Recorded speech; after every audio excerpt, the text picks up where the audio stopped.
Buen día, mis hermanos.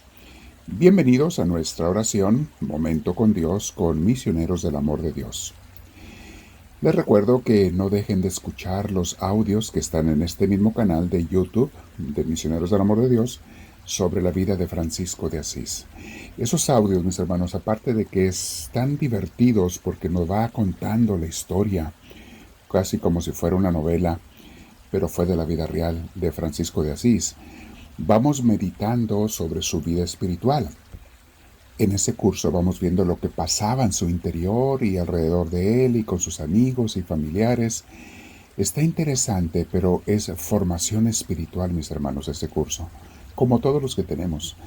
Y vamos a comenzar a subir, porque nuestros viernes de crecimiento vamos a comenzar el curso de Santa Teresita del Niño Jesús. Este próximo viernes aprovechenlo, mis hermanos, tienen mucho material para estarse alimentando de Dios.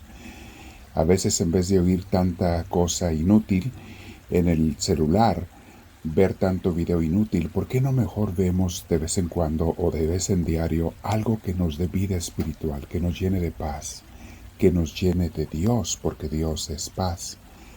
¿Por qué no vemos y escuchamos cosas que también nos van a dar vida? Es mi consejo, mis hermanos, pruébenlo y verán si no les mejora su vida el estar buscando cosas de Dios y escuchando cosas de Él. Bueno, vamos a hacer nuestro momento de oración hoy. Recuerden que esto es el comienzo. Estos 10 minutos es para que sigas tú después meditando, ojalá por media hora lo hagas todos los días, que sigas meditando en lo que vimos, las lecturas bíblicas o las enseñanzas. Puedes repetirlo, lo que te haga, lo que te ayude, lo que a ti te beneficie. Ten tu Biblia a la mano para que releas los textos y medites en Dios y dejes que Él te hable a ti. Eso es abrir la puerta a Dios para que te hable. Sentados derechitos, con los ojos cerrados, si puedes, respiramos profundamente.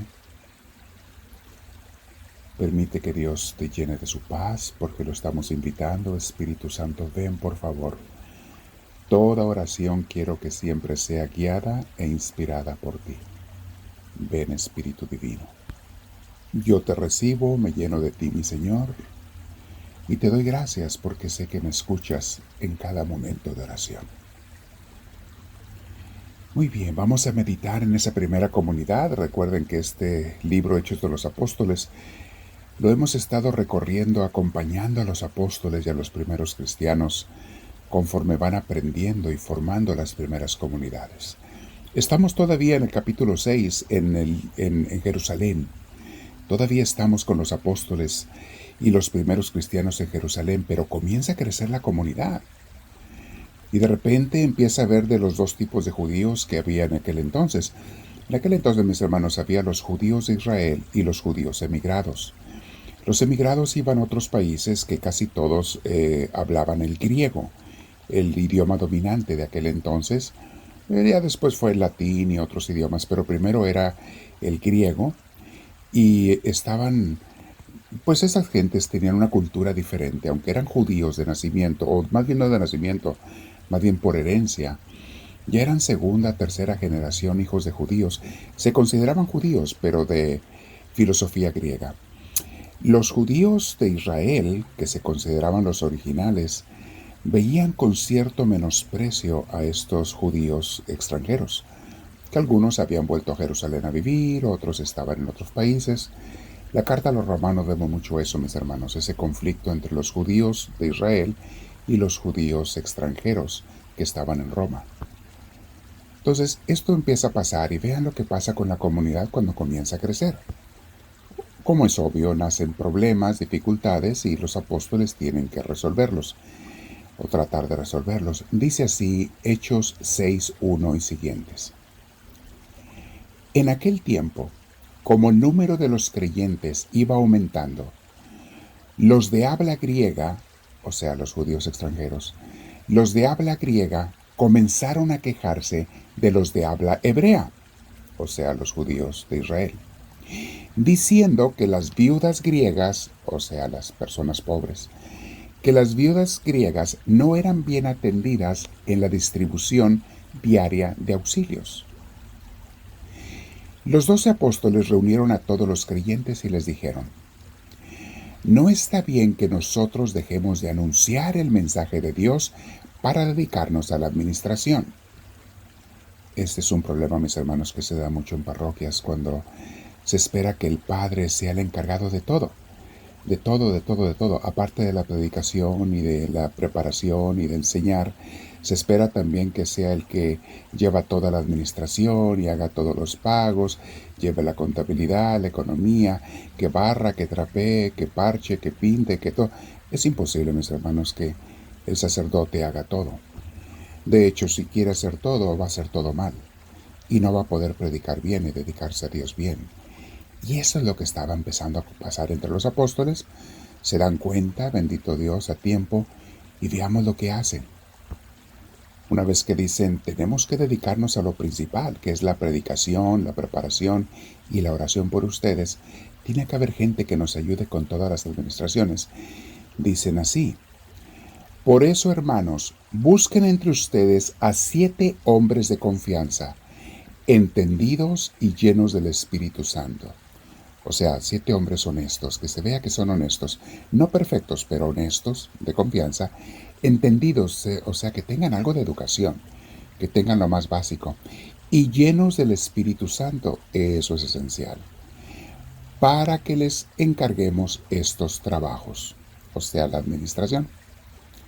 Y siguen los apóstoles diciendo, nosotros seguiremos orando y proclamando el mensaje de Dios. Eso es a lo que se debe dedicar todo sacerdote o misionero, mis hermanos, en primer lugar. Número 1 a eso. Número 2 y 3, y si eso sí es posible, lo que sea cuestiones de administración mundana. Muy bien, Hechos 6:5. Todos estuvieron de acuerdo y escogieron a Esteban. Repito aquí, todos estuvieron de acuerdo y escogieron a Esteban, hombre lleno de fe y del Espíritu Santo, y a Felipe, a Prócoro, a Nicanor, a Timón, a Parmenas y a Nicolás, uno de Antioquía, que antes se había convertido al judaísmo. Luego los presentaron a los apóstoles, que oraron y les impusieron las manos, o sea, los ordenaron diáconos. El mensaje de Dios iba extendiéndose y el número de los creyentes aumentaba mucho en Jerusalén. Incluso muchos sacerdotes judíos aceptaban la fe. Palabra de Dios. Vemos los fenómenos y los dolores del crecimiento, mis hermanos.